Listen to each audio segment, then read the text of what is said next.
Baik, terima kasih pemirsa, masih bersama kami Daman Saku yang mengangkat tema yang tentu saja menarik sekali berkaitan dengan pandangan Islam terhadap pernikahan, dan ada sebagian dan sekarang ini saat ini sedang viral pernikahan beda agama. Nah, ini insya Allah mudah-mudahan diskusi kita kali ini, tanya jawab ini akan memberikan gambaran kepada kita bahwa sesungguhnya Islam telah memberikan koridor yang sangat jelas dan tegas bagaimanakah menghadapi peristiwa seperti ini.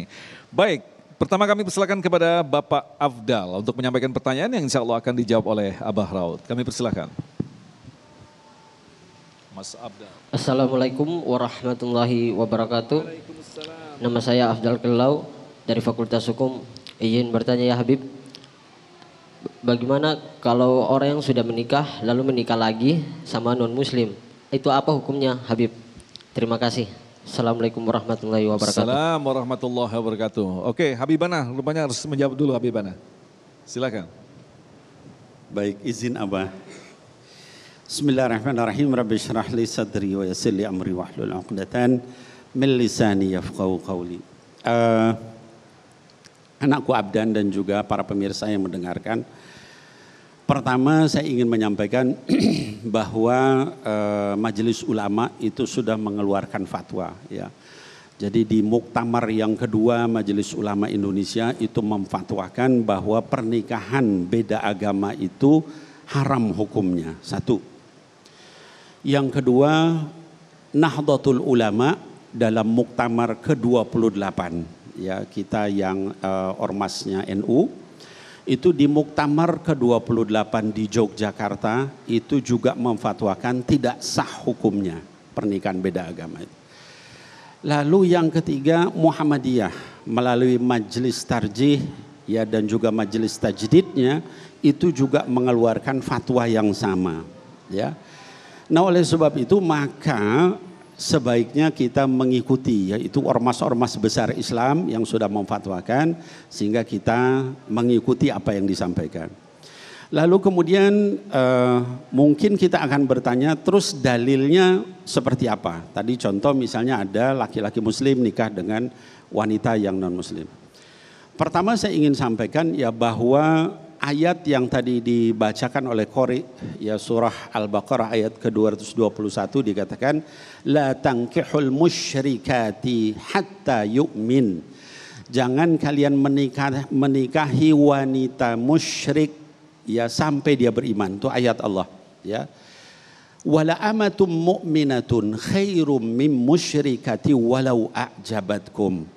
Seorang hamba sahaya yang muslimah itu lebih baik, hamba sahaya itu budak zaman dulu, itu lebih baik dibanding wanita yang musyrik walaupun mengagumkan kamu. Mengagumkan itu tadi bisa hartanya, bisa apa namanya kegantengan kecantikannya, bisa misalnya apa namanya keturunannya, macam-macam ya, kebaikannya dan sebagainya. Itu Allah katakan begitu. Lalu lanjutan ayat itu wala tungkihu al-musyrikina hatta yu'minu. Jangan kalian wanita muslimah menikah dengan laki-laki musyrik ya, apa namanya sampai mereka beriman. Kenapa? Wala 'abdum mu'minun khairum min musyrikin walau a'jabakum. Karena hamba sahaya laki-laki yang mukmin, seorang budak ya mungkin di kita orang yang rendah apa namanya derajatnya itu jauh lebih baik dibandingkan dengan yang musyrik. Ayat itu di surah Al-Baqarah menjelaskan kepada kita tidak dibolehkan menikah antar beda agama itu. Dan saya ingin menyampaikan hadirin wal hadirat sebenarnya kalaupun misalnya dari teman-teman yang non muslim sekalipun itu juga mereka nggak suka dengan itu ya. Itu ngacauin kalau bahasa kita itu ya. Jadi dalam agama itu ada 3 hal yang biasanya seluruh agama itu berpegang pada itu. Saat lahir, Mas Agung, saat menikah, saat meninggal itu nggak boleh diganggu gugat. Itu agama apapun ya. Misalnya dalam tradisi Kristen begitu lahir itu dibaptis, diurapi ya. Dalam Islam diakekahi, ditahnik ya, kemudian diberi nama. Nggak bisa dicampur aduk gitu. Begitupun yang kedua nikah, begitu juga. Kalau dalam Kristen ada tradisinya, ada aturannya ya. Dalam Islam begitu juga ada tradisi. Dalam Hindu begitu juga ya. Yang ketiga dalam meninggal, begitu juga ada aturannya. Setidaknya 3 itu selain dalam hal lain. Jadi ketika kita nikah beda agama tadi itu akibatnya kita nyampur aduk. antar agama masing-masing dengan tradisi masing-masing. Akhirnya kemudian nikah muslimah dengan ini di gereja, nikah nanti non muslim ini di masjid. Ini ya seperti nyampur aduk kopi dengan teh ya. Nah, jadi terakhir saya ingin sampaikan, toleransi itu artinya saya suka kopi, Anda suka teh. Anda jangan paksa saya minum kopi, karena Anda suka kopi, saya suka teh. Tapi saya tidak akan memaksa Anda untuk minum teh. Bukan berarti teh sama kopi dicampur suruh diminum dua-duanya. Nah, itu enggak benar. Wallahu a'lam bishawab, demikian. Nah, barangkali Abah bisa menambahkan, lantas bagaimana dengan sebagian kelompok yang mencoba untuk mencari-cari dalilnya bahwa itu diperbolehkan, Abah?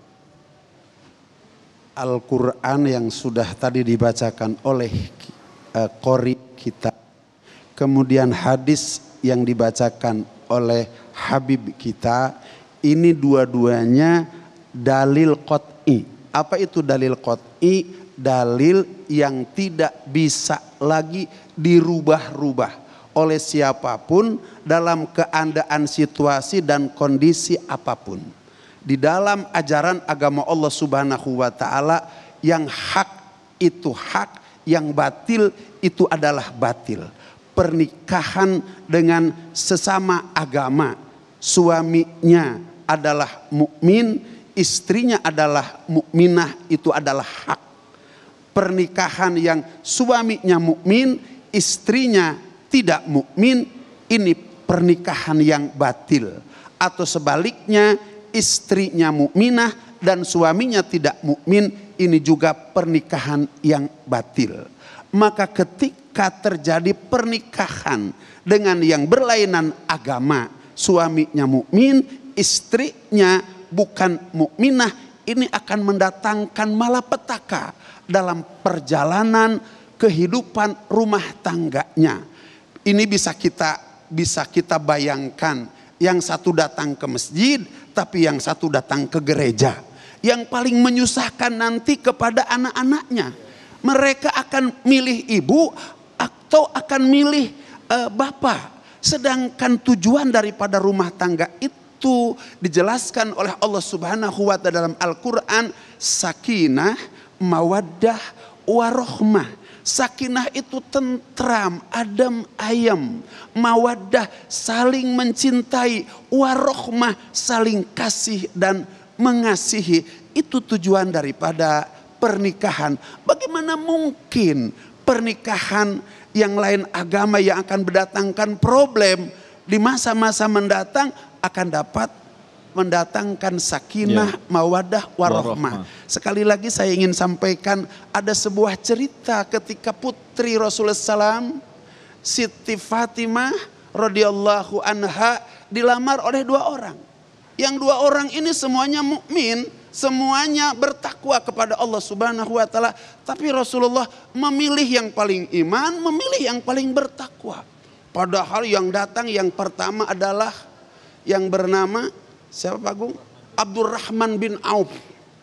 Kuda yang dibawa tapal kakinya pakai emas. Kemudian pelananya dihias dengan emas. Kemudian ada inten-inten berlian yang menghiasi pelananya. Kemudian membawa